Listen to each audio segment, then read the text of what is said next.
What's up, guys? If you're not subscribed, please subscribe. Also, please smash that like button on the video and enjoy the show.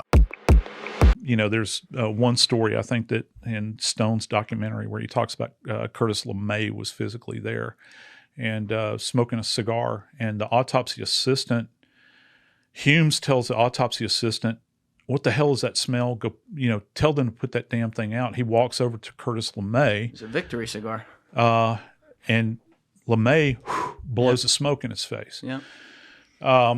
So yeah, that would have been going on, and you know, but it's the pathologist world, and what that tells me is this: is that if this kind of behavior is allowed, then that means the pathologists are not in charge. And I think that that's the bottom line, that they're not dictating what should take place in this environment. And that's scary because it's not simply an autopsy. It is probably one of the most complicated physical examinations from a forensic standpoint that could take place. Because first off, you're talking about gunfire that has taken place at a distance. So ranges are going to be indeterminate, which means you're not going to have like a deposition of gunpowder and all those sorts of things where we try to determine, you know, from the muzzle distance from the end of the muzzle to whatever's deposited on clothing or injuries and all that sort of thing.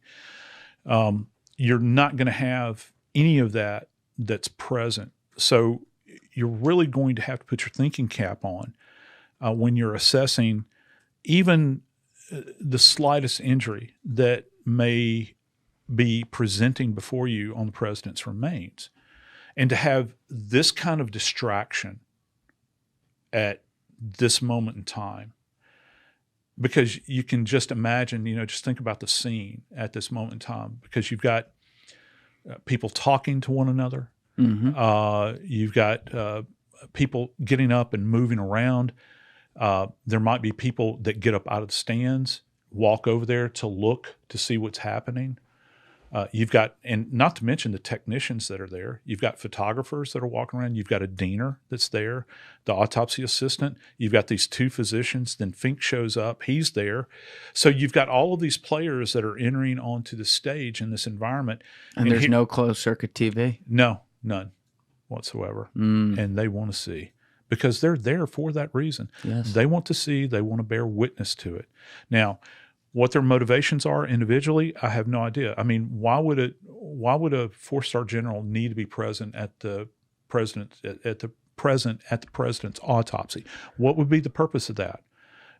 Curtis LeMay is at the middle. We've talked about this on other podcasts. I had Stuart Wexler in here recently.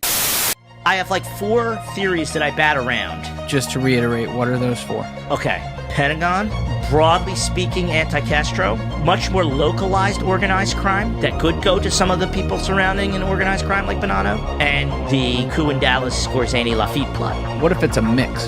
That's why this case is so crazy, because it can be. Because the Pentagon had a close relationship with Otto Scorzani, according to Guinness. Specifically, Lemnitzer, who was the chairman of the Joint Chiefs of Staff.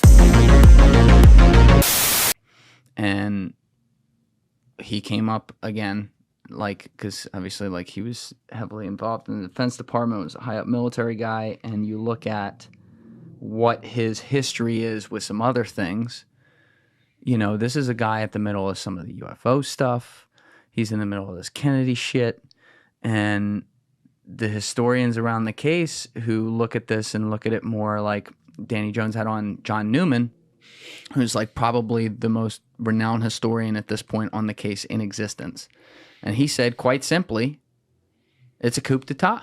And LeMay is a guy they look at with this, and the irony of him being in that actual fucking room, blowing smoke into people's face with a cigar. I mean, you heard me say, it's a victory cigar, potentially. Yeah, I think a question I would pose to anybody, anybody that was there, kind of, let me give you some context here. First off, let me ask you this, Julian. Have you ever been to an autopsy? No. Okay. All right. Wasn't planning on it. Well, I've taken several friends to autopsies over the years. As a matter of fact, here's a little aside. One of the first dates I had with my wife, I took her to an autopsy. You told me that on the last podcast. That was. No, you didn't. I'm sorry. Yeah, you did not tell me that. You told me that it was one of the first dates you told her what you did. Yeah, you took her to an autopsy? Yeah, I did. Yeah, I sure did. Took her physically, and she's a science person, so she was fascinated by this. She wanted to, and I was assisting in private autopsies at the time, and she wanted to be there, and she found it intriguing. Got her all gowned out and everything, and it was stick a finger in there. No. I think I did allow her to hold a brain and a heart though after it had been removed, and she was fascinated by it. Truly, okay.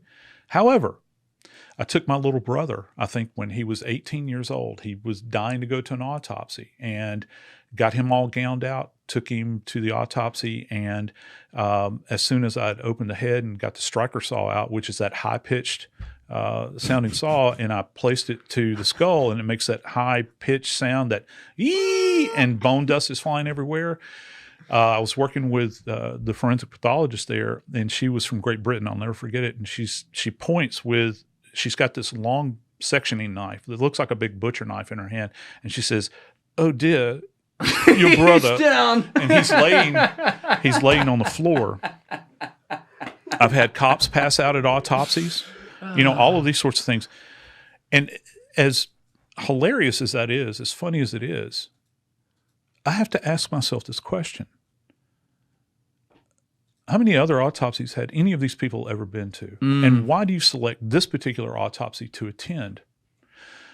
Also, this is a homicide case. Again, I bring us back to that. We have to keep that in focus. This is a homicide. How do you rationalize, if you're in control of this environment, allowing anyone that is not directly involved in this case to be there? Because if you're looking to prosecute somebody, this is an investigation. Would you allow this individual to step inside the tape? Would you allow them to go to the crime lab and watch while you're processing evidence there? Would you be there? Would you allow them to watch you lift fiber evidence? But it's also not just that, too. If that person, in this case, they're thinking it's Lee Harvey Oswald, if he's going to have a defense attorney who can point to mistakes that were made in the handling of evidence after the case, they can. I mean, I'm not a lawyer, but from other cases I've heard about, go ahead with your train of thought. I'm going to validate you here. They can pick apart things as tampering with evidence, and the evidence that you would glean in a case like this is not worth the gunpowder to blow it to hell. It is. You would be laughed out of a court if any defense attorney worth their salt would be aware of the presence of anybody in this environment other than those that are directly involved in the investigation. And keep in mind here, and this is a very sinister thing as well, Lee Harvey Oswald is still alive at this point in time. Yes. You had 2 FBI agents that were there. Trust me, they know what the score is. They know that this is a criminal investigation. They're there taking notes. You've also got Dr. Finck that's there, okay? Well, Dr. Finck is a forensic pathologist. He's got experience with criminal cases. And so he certainly knows. Now, I don't give much credence, particularly in this. I don't view. I got to be really careful what I say here. I have a lot of respect for people that are in the Secret Service, but they are not forensics people in the sense that they're going to be processing a crime scene like this that's involving physical evidence regarding a homicide.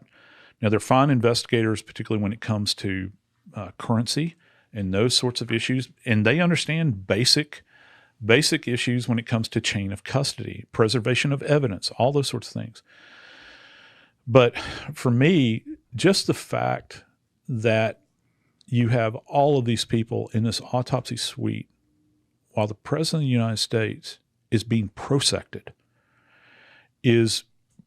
might approach. I can't say that it's sacrilegious, all right, because this is not a religious matter, but it is arguably one of the most disrespectful things that happened all along the way. Not to mention, you're running foul of the law. If you have an understanding of the law, you have an understanding of presentation of evidence in court, why would you run the risk of contaminating everything that you're trying to glean at this autopsy that is going to be presented in court? Thank you for watching the video, guys. Please hit that subscribe button and check out this clip's full podcast episode by clicking here or in the description below.